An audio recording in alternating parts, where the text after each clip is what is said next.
ಕಲಬುರಗಿಯಲ್ಲಿ 1,700 ಕೋಟಿ ರು ವೆಚ್ಚದ ಬೃಹತ್ ಜವಳಿ ಪಾರ್ಕ್ 1 ಲಕ್ಷ ನೇರ ಉದ್ಯೋಗ ಸೃಷ್ಟಿಗೆ ದಾರಿ. ಕಲಬುರಗಿ ರಾಜ್ಯದಲ್ಲಿ ಕೈಗಾರಿಕಾ ಅಭಿವೃದ್ಧಿಯನ್ನು ಬೆಂಗಳೂರಿಗೆ ಮಾತ್ರ ಸೀಮಿತಗೊಳಿಸದೆ ಉತ್ತರ ಕರ್ನಾಟಕ ಹಾಗೂ ಕಲ್ಯಾಣ ಕರ್ನಾಟಕ ಭಾಗಗಳಿಗೂ ವಿಸ್ತರಿಸುವ ಮಹತ್ವದ ಹೆಜ್ಜೆಯನ್ನು ಕಾಂಗ್ರೆಸ್ ಸರ್ಕಾರ ಇಟ್ಟಿದೆ.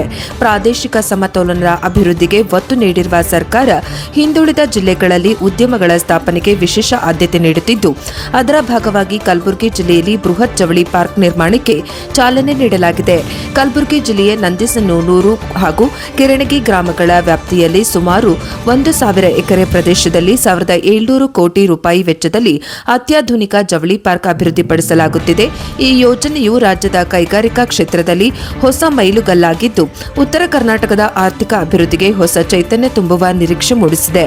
ಜವಳಿ ಪಾರ್ಕ್ ಆರಂಭವಾದ ಬಳಿಕ ಸುಮಾರು 1 ಲಕ್ಷ ಜನರಿಗೆ ನೇರ ಉದ್ಯೋಗ ಅವಕಾಶ ದೊರೆಯಲಿದ್ದು, ಸುಮಾರು 2 ಲಕ್ಷ ಜನರಿಗೆ ಪರೋಕ್ಷ ಉದ್ಯೋಗ ಸೃಷ್ಟಿಯಾಗಲಿದೆ ಎಂದು ಅಂದಾಜಿಸಲಾಗಿದೆ.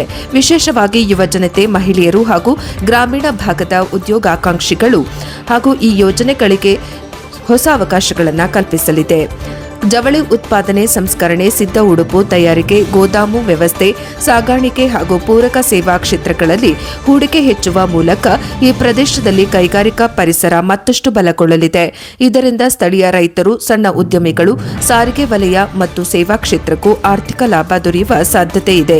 ಕಲಬುರಗಿಯಲ್ಲಿ ಜವಳಿ ಪಾರ್ಕ್ ಸ್ಥಾಪನೆಯಾಗುತ್ತಿರುವುದು ಕೇವಲ ಒಂದು ಕೈಗಾರಿಕಾ ಯೋಜನೆ ಅಷ್ಟೇ ಅಲ್ಲ, ಇದು ಕಲ್ಯಾಣ ಕರ್ನಾಟಕದ ಸಮಗ್ರ ಅಭಿವೃದ್ಧಿಗೆ ಬುನಾದಿಯಾಗುವ ಮಹತ್ವದ ಹೆಜ್ಜೆಯಾಗಿದೆ. ಕೈಗಾರಿಕೆಗಳ ವಿಕೇಂದ್ರೀಕರಣದ ಮೂಲಕ ಉದ್ಯೋಗ ಸೃಷ್ಟಿ, ಸ್ಥಳೀಯ ಆರ್ಥಿಕತೆ ಬಲವರ್ಧನೆ ಹಾಗೂ ಪ್ರಾದೇಶಿಕ ಅಸಮಾನತೆ ನಿವಾರಣೆಗೆ ಸರ್ಕಾರದ ಬದ್ಧತೆಯನ್ನ ಈ ಯೋಜನೆ ಪ್ರತಿಬಿಂಬಿಸುತ್ತದೆ.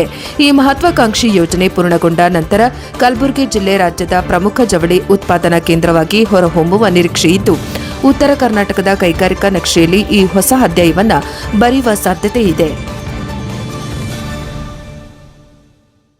Bureau report Mahesh Kavadaki, NKS TV4 Kalaburagi.